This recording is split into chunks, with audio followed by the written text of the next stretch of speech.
ये भ्रम हटा दीजिए कि 56 प्रकार के भोग श्री जी को पवा के अधीन किया जा सकता है। देख लीजिए, एक तरफ गुलाब जामुन, खीर और चकाचक, और एक तरफ राधा नाम सुधा रसम।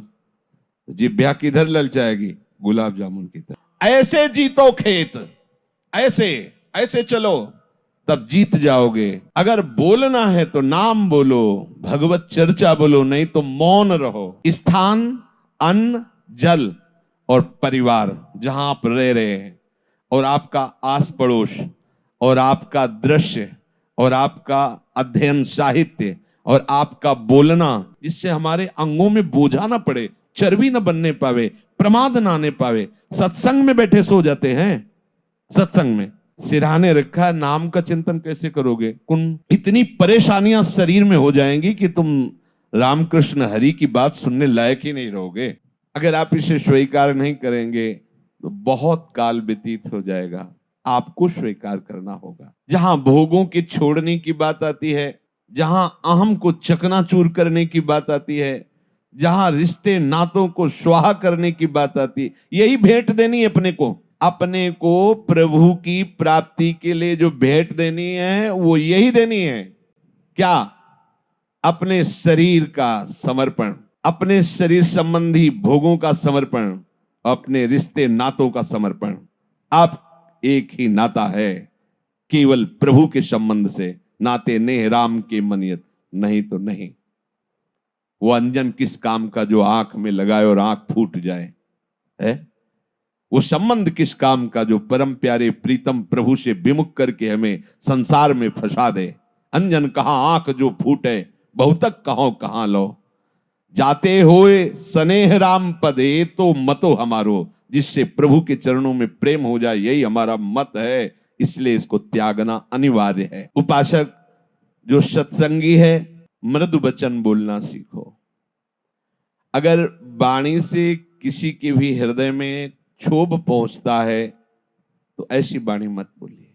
वाणी ऐसी बोलिए मन का।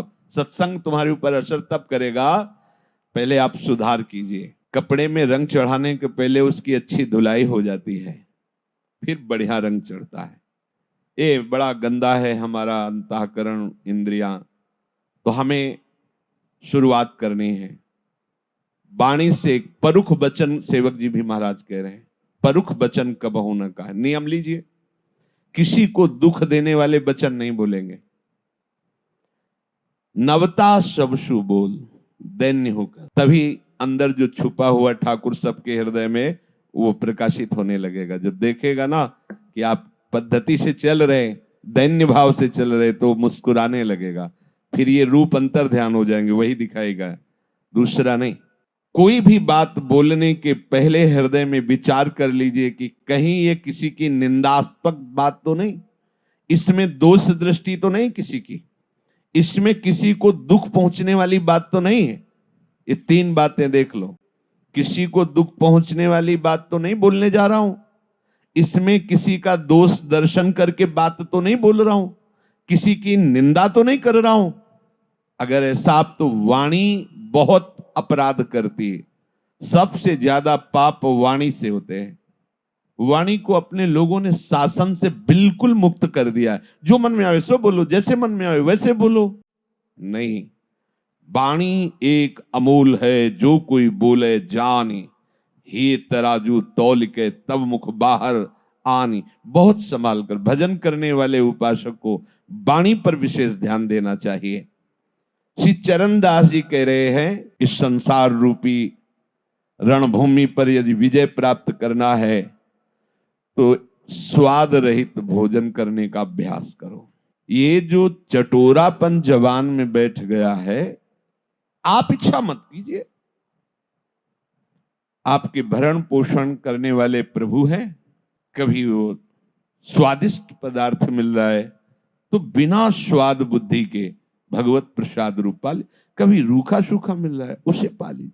अगर आपको ही बनाना है और भोग लगाना है तो ध्यान रखना है कि जिससे एक श्री जी को तो अब हलवा, खीर, ये आप सच्ची मानिए श्री जी ये सब नहीं पाती है। ये तो हमारे लिए आवश्यक है, पांच भौतिक शरीर के पोषण के लिए, तो उसका भोग लगता है, क्योंकि प्रभु को पवाए बिना तो वो ऐसे दर्शन कराते हैं।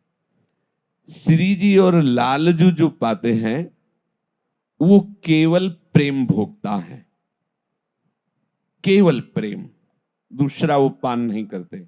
हमारे प्रियालाल ये प्रेम स्वरूप है और ये प्रेम की ही क्रीड़ा करते हैं और ये प्रेम का ही भोग लगाते हैं। तो प्रेम तो जल से भी युक्त होकर के दिया जा सकता है। जो भी आप वो प्रेम से युक्त होकर दो, हमारे प्रभु पाएंगे। प्रभु पदार्थ नहीं पाते, प्रभु उसमें प्रेम जो उपासक का होता है वो प्रभु पाते हैं।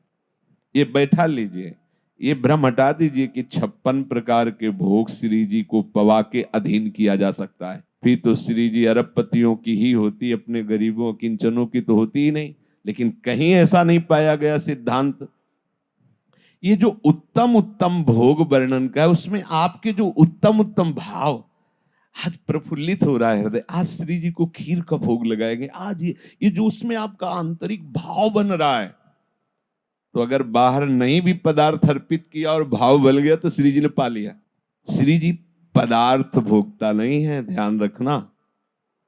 पदार्थ भोगता देहाभिमानी जीव होता है।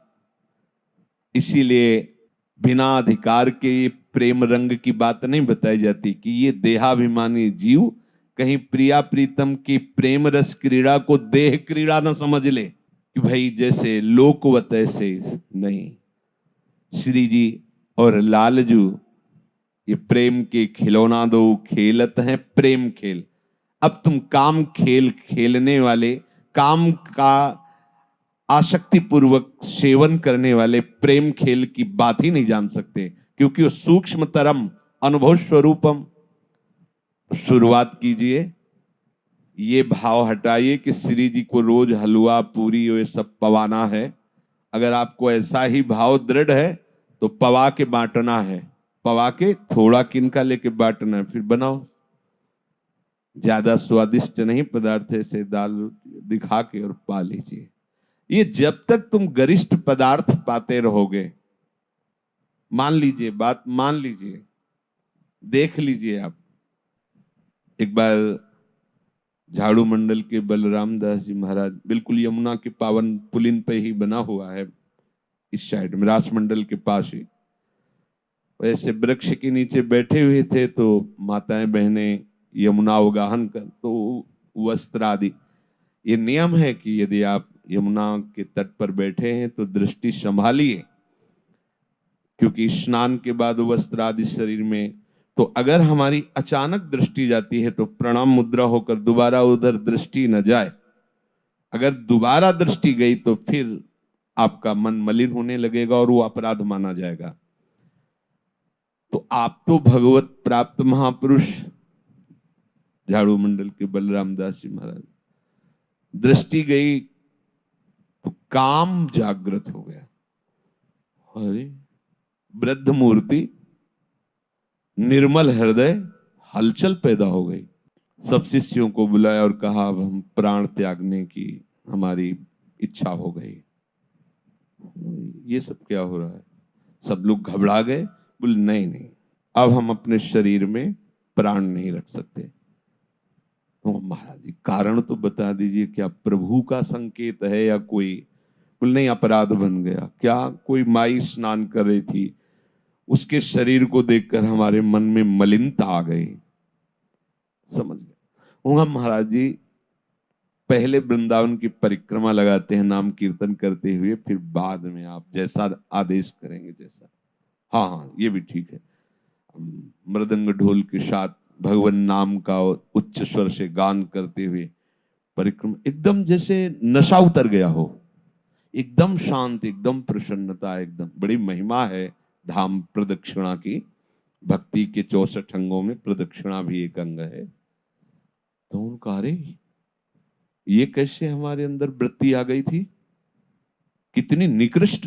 पहले तो काम और फिर शरीर छोड़ने की बात। कल का प्रसाद कहाँ का था? उसे प्राय भिक्षान आता था। तो कहा कि गोविंद देव जी उस समय विराजमान थे, शायद गोविंद देव जी का, अब तो शायद गोविंद देव जी जयपुर में विराजमान है, वृंदावन के ही ठाकुर हैं, तो उनका प्रसाद है। जाओ जाओ पता लगाओ कल किसका भोग लगा था। तो वहां जाके पता लगाया कल किसकी तरफ से गोविंद देव जी भोग आरोगे। उनका कलकत्ता की एक वैश्या ने भोग लगा। बहुत गुस्सा लगी बलराम दास, ठाकुर जी के सामने गए और ठाकुर जी से कहा कि आपका प्रसाद न पावे तो अपराध लगता है, प्रसाद पावे तो हमारा चिंतन बिगड़ गया। बोले हम क्या करें इसमें।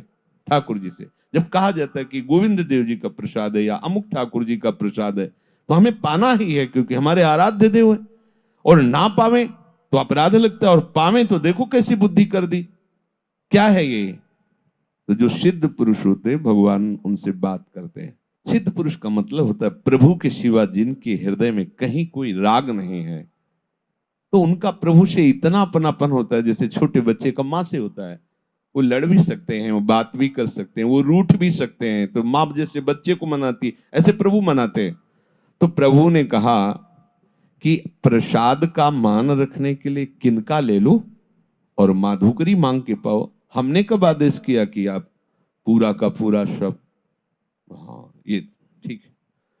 उन्होंने उसमें नियम लगाया अपने परिकर को कि ठाकुर जी का प्रसाद किनका और माधुकरी। ये बात ठाकुर जी के प्रसाद की लघुता के लिए नहीं कह रहे, उनको संपूर्ण चराचर जगत का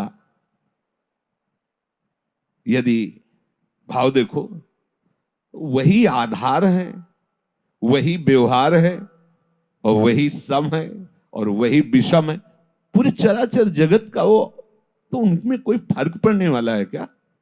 उनमें, लेकिन अपने में पड़ जाएगा, क्योंकि एक सीमित शरीर है और ये तत्वों से, पंच तत्वों से बना हुआ है।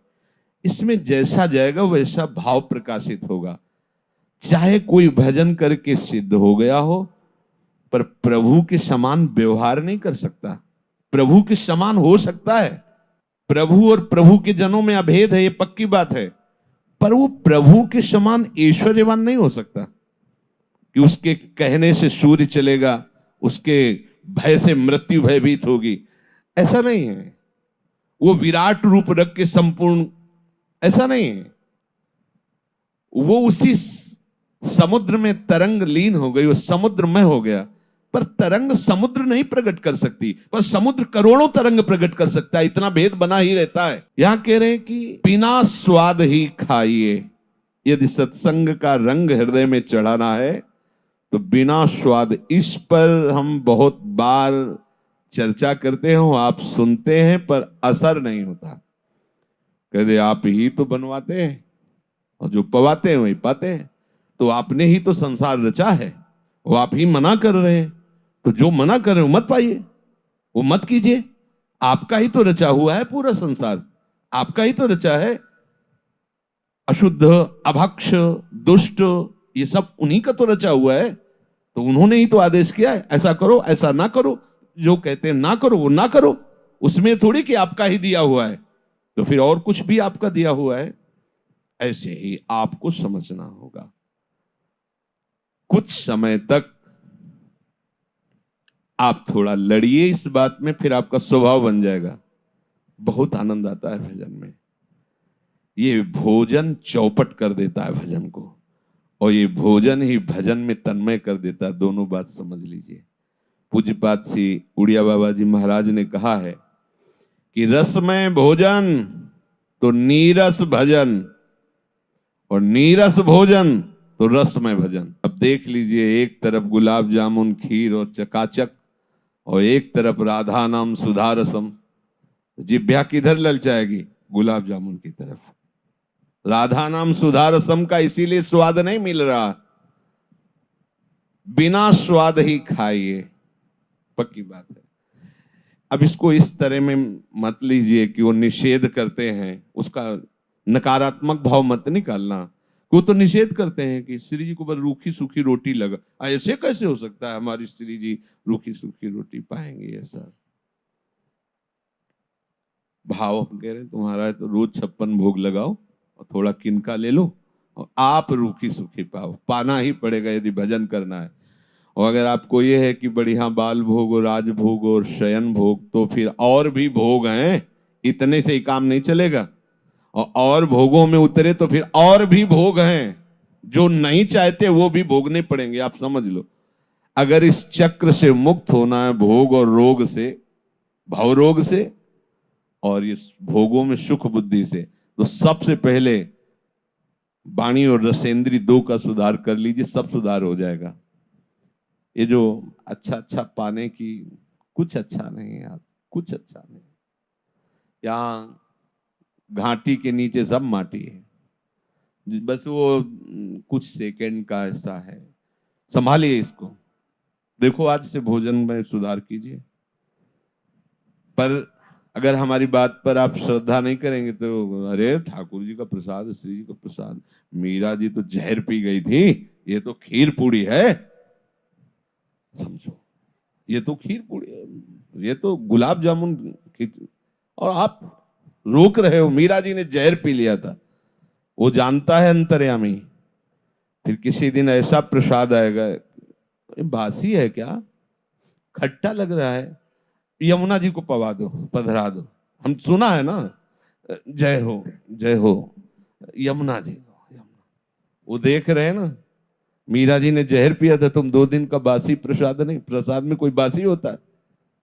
ये चतुरता मत करना, नहीं अति नागरी वृषभानु किशोर रूप राशि अति चतुर, फंस जाओगे। बिल्कुल सीधे भाव में रहो। बिना स्वाद ही खाइए, किस लिए? बोले राम भजन के हेतु, प्रभु का भजन करने के लिए।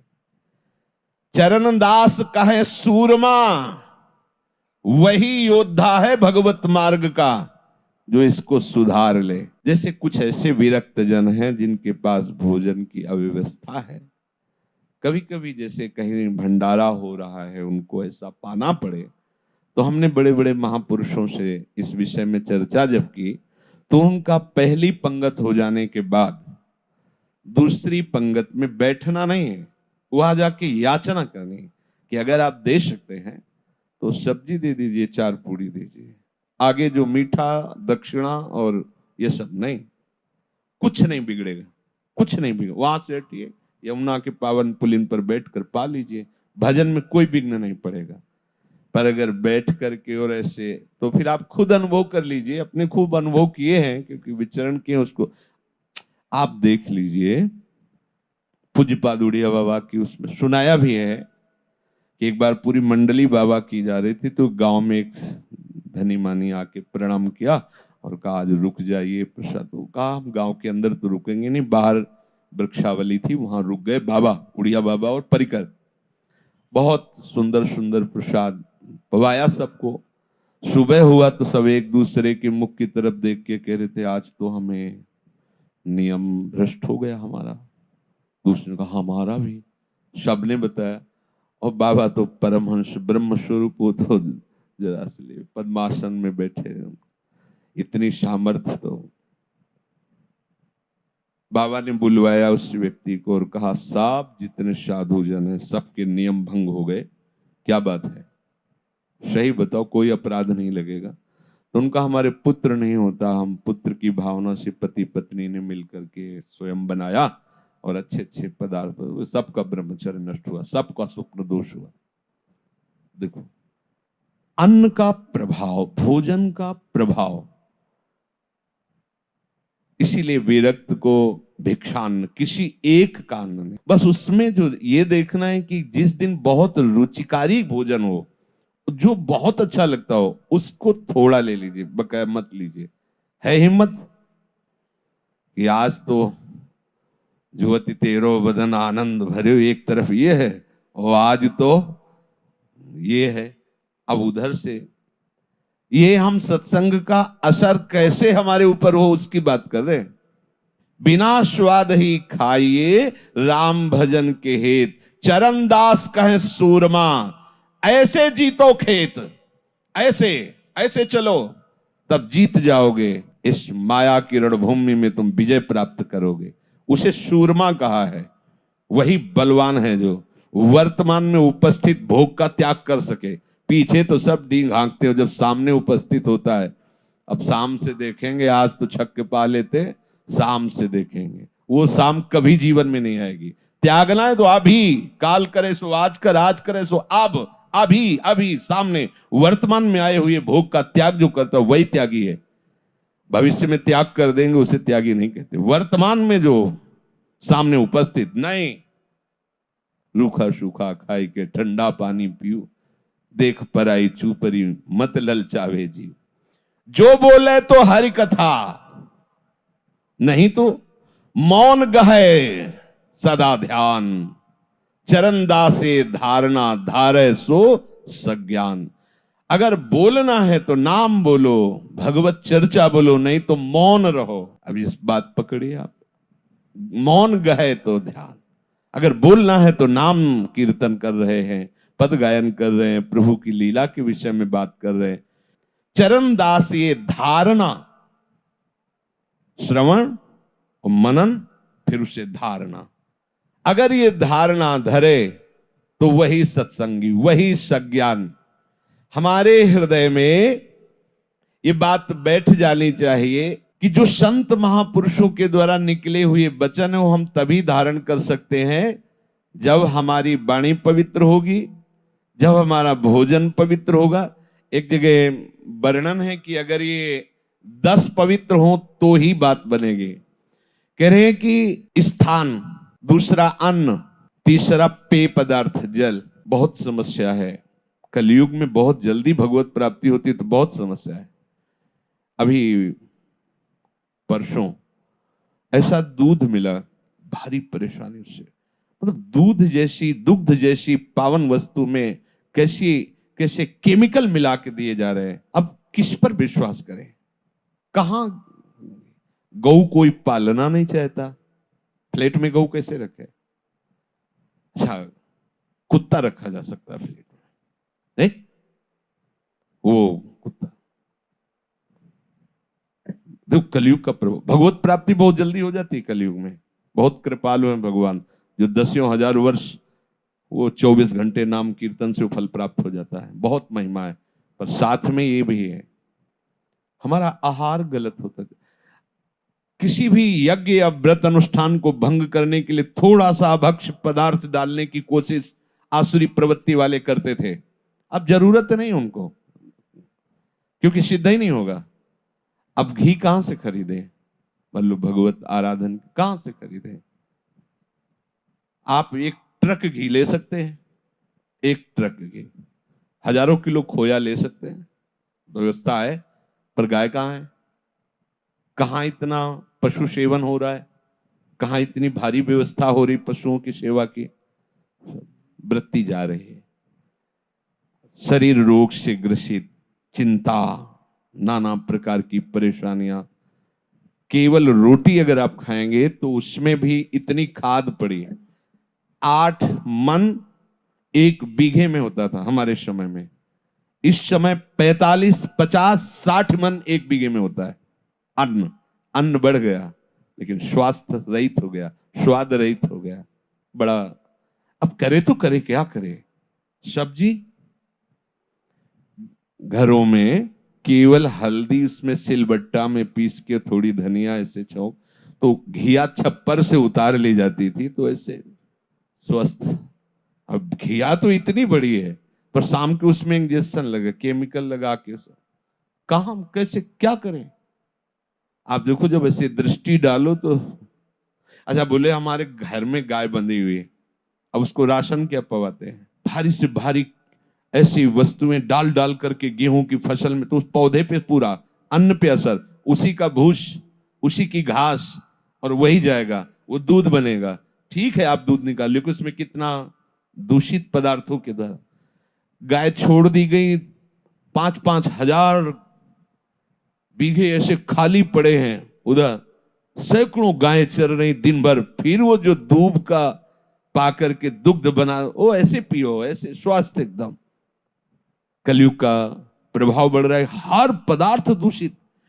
एक दूध को गंदे तरीके से बना करके पैसा लेने के लिए बेच रहा है, अपने बच्चे को मना करता है कि इसे मत छूना, वो वाला ले लेना। और वैसे ही सैकड़ों बच्चे पिएंगे। कैसी आसुरी प्रवृत्ति है कि उनके कोमल कोमल अंगों में उसका कितना कुप्रभाव पड़ेगा। वो जो बनाया गया, ये जो गंदे तरीके से खोया बनाया गया, घी बनाया गया, इसका क्या प्रभाव पड़ेगा। अब करे तो क्या करे, जीना पड़ेगा, उसी परिस्थिति में जीना। इसीलिए सबके शरीर अस्वस्थ हो रहे, सबकी बुद्धि विकृत हो रही, भोग वासनाएं बढ़ रही, क्योंकि वो उसकी स्थान, अन्न और जल। सबको लगता है वैज्ञानिक दृष्टि से कि कुएं का जल, लेकिन कुएं का जल इतना पौष्टिक होता है, स्वाभाविक जो स्रोत से धीरे धीरे धीरे आ रहा है, मशीन लगने पर उसका क्रम अलग हो जाता है। जो स्रोत से आता है, स्वाभाविक स्रोत से, उफान से, मीठा एकदम। गांव में बिजली नहीं होती थी, फ्रिज की जरूरत नहीं थी, कुएं से 2 बाल्टी डालो, रोम रोम खड़ा हो जाएगा, ठंडा हो जाएगा शरीर, इतना इतना सुंदर। वो मटकी में रखने की जरूरत नहीं, सीधे कुएं से लो, एकदम शीतल जल। और ठंडी के समय धुआं निकल रहा है एकदम। देखो कैसा प्रभाव बदलता चला जा रहा है। जल छोटी छोटी पैकेटों में लोगों को देखते हैं, दांत से प्लास्टिक हटाए, क्या बुद्धि बनेगी। हमारी कैसी स्थिति होती चली जा रही है। प्रभु का चिंतन भजन छूट गया ना, धर्म कर्म छूट गए, तो प्रकृति ने अपनी सब वस्तुओं को छुपाना शुरू कर दिया। अब आप देख लीजिए, जल हमें शुद्ध मिलना मुश्किल हो गया है। अगर प्यास लगी, वृंदावन की परिक्रमा दे रहे हो, तो 10 रुपया की एक बिसलरी की बोतल खरीदो। कहां, कैसे, क्या, कोई प्रमाण उसका नहीं, और पियो। या वो प्लास्टिक की 2 रुपया देके ऐसे फाड़ो मुंह से प्लास्टिक। स्थान, अन्न, जल और परिवार, जहां आप रह रहे हैं, और आपका आस पड़ोस, और आपका दृश्य, और आपका अध्ययन साहित्य, और आपका बोलना, और आपका कार्य आजीविका, और आपकी वृत्ति, यही आपको महात्मा बनाती है और दुरात्मा बनाती है। अगर ये 10 अपने भागवती के अनुकूल में हो, तो सत्संग का बहुत जल्दी रंग चढ़ जाए। देखो, आज इस श्लोक पे, व्याख्या पे ना जाके, जो उसको धारण करने के लिए बात कही, उस पर ध्यान दो। यद्यपि अब कहा जाए कि शुद्ध भोजन करो, तो वो केवल कहने मात्र से है, क्योंकि जो उसकी मूल शुद्धता है वो धीरे धीरे अशुद्ध सब हो रहा है।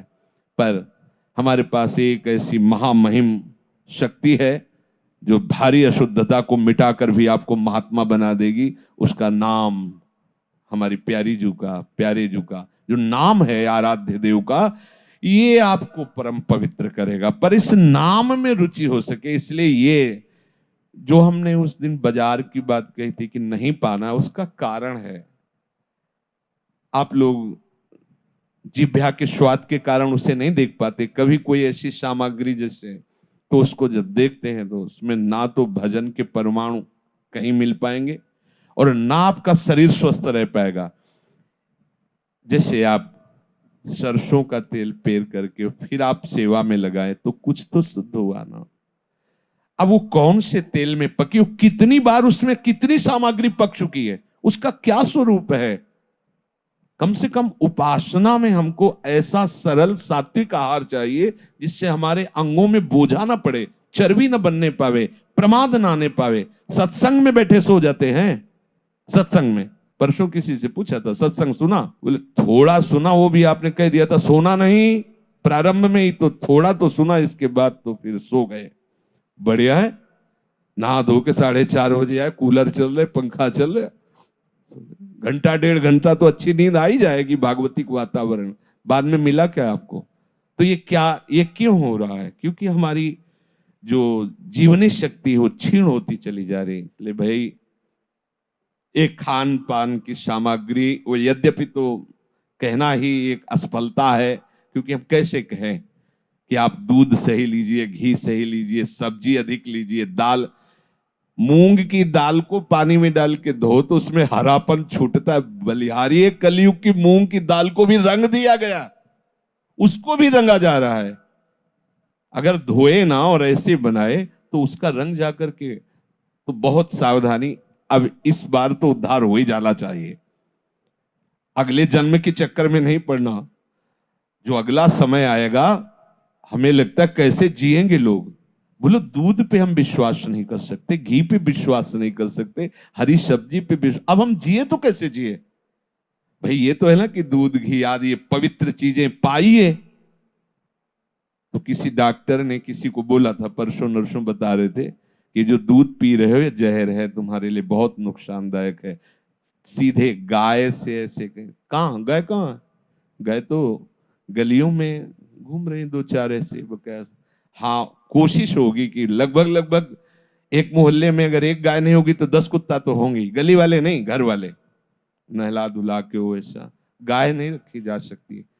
तो बहुत समय विपरीत, इसी जन्म में भगवत प्राप्ति हो जानी चाहिए। अब अगला जन्म कलिकाल में जो होगा वो भजन विहीन, आप करना भी चाहें तो आपको सहयोग नहीं मिलेगा। देखो समय तो ज्यादा हो ही रहा है, पर हम अपने दिल की पीड़ा की बात बता रहे हैं।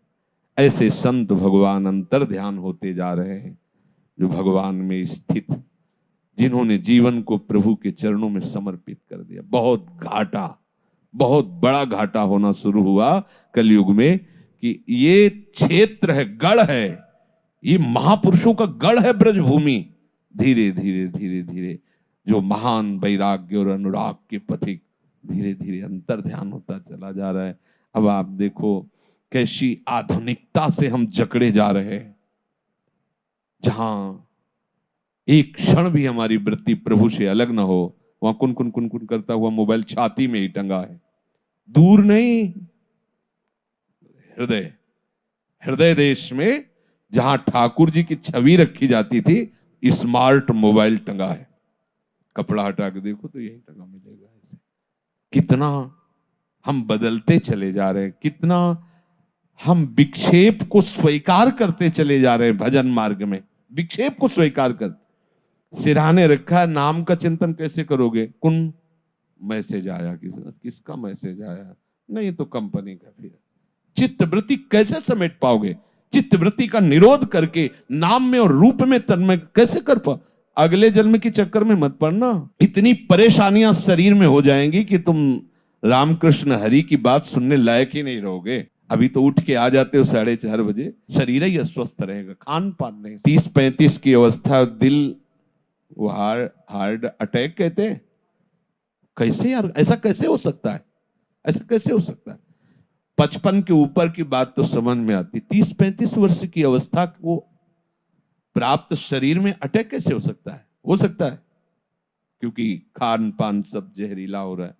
सावधान हो जाओ। इतने कम समय में भगवत प्राप्ति कराने की सामर्थ्य कलयुग की है। बहुत बड़ा प्रतापी है, बहुत बड़ा प्रतापी, जो बड़ी बड़ी तपस्याओं से काम नहीं बनता और नाम कीर्तन से करवा देगा कलयुग। पर उसके और भी कुछ ये हैं ऐसे, अगर इनमें नहीं संभले तो भजन में मन नहीं लगेगा। इतने सत्संगियों में काफी ऐसे होंगे जो पूरा सत्संग निकल जाए, अच्छा आओ चलो फिर मंगला में जो बजने लगता है तब उनके नेत्र खुलते हैं, बहुत ध्यानस्थ होकर सुनते हैं। हम देख आपकी तरफ रहे हैं, लेकिन समझ काफी है, तो समझ में आ जाता है कि इधर से नींद की तरंगे आ रही है, इसी सभा में है। इसलिए हम दोष नहीं देते, क्योंकि आपका आहार विहार तो संभालिए, वाणी को संभालिए, स्वाद दृष्टि को संभालिए, और अंदर से जलिए कि इसी जन्म में भगवत प्राप्ति हो जाए, अगला जन्म ना हो। क्योंकि अब जो अगला आएगा तो और पगला कर देगा। हाँ, अब श्री जी के लायक नहीं रखेगा ये। अभी तो गुरुजनों के दर्शन हो रहे हैं, कुछ महापुरुष धीरे धीरे सब। अभी परसों के दिन एक सिख समुदाय से तो वो आए थे, तो उन्होंने कहा कि हम तरसते हैं कि हमें संत दर्शन हो जाए। हमारे गुरुदेव नानक साहब ने कहा है, जो सर संत के सामने झुकता है वही मुझे प्यारा है। तो बोले हम तरसते हैं। यहाँ हम बोले बहुत कोशिश करके आए अंदर और दर्शन किए, तो बोले हम यही संत दर्श के लिए तरस। तो वो काफी देर चिंतन में बात रही कि बात सही है, जिस गली से निकलो बड़े बड़े महापुरुष भजनानंदी। आज सब देखो पूज्य बाबा चंद्रशेखर जी महाराज जहाँ विराज, जब दृष्टि जाती तो हक से होता है। या अगर कहीं एक ऐसा कुछ बाबा की पादुका या कुछ ऐसा, तो चलो आओ सब ऐसे। बड़े बड़े महापुरुष जिनका चिंतन केवल भगवत प्राप्ति जीवों को कैसे हो, रात दिन। पूज्य स्वामी श्री राम सुखदास जी रात दिन यही सोच कि जीवों का कल्याण कैसे हो। भाई जी महाराज बड़े बड़े संत गिरिराज जी सुशोभित हो रहे थे पंडित गया प्रसाद जी से। आपको लगेगा कैसी गलत बात कर रहे हो, गिरिराज जी नहीं, पंडित गया प्रसाद जी सुशोभित हो रहे थे गिरिराज जी से। देखो वो तो प्रभु है ही, उनमें तो कोई संशय नहीं, लेकिन उनका परिचय बताने वाले जब वहां हैं तब उनकी विशेष शोभा होती है। ऐसे महापुरुष अब अंतर ध्यान हो गए। अब ज्यादातर हमारी वृत्तियां रजोगुणी होकर भोगों में लग रही। काम बना लो, इसी जन्म में भगवत प्राप्ति हो जाए, ऐसी दृढ़ निष्ठा करो और कष्ट सहकर चलो। कष्ट सह जाओ, मानो मेरी बात, नहीं आगे जो जन्म आने वाला है, आगे जो पीढ़ी आने वाली है, सतमार्ग लुप्त हो जाएंगे। जैसे समय तो बहुत हो गया है, पूर्व में हम सुनते थे कि वर्णाश्रम धर्म लुप्त हो जाएगा, पर जब हम नैष्ठिक ब्रह्मचर्य में थे तो 50 ब्राह्मण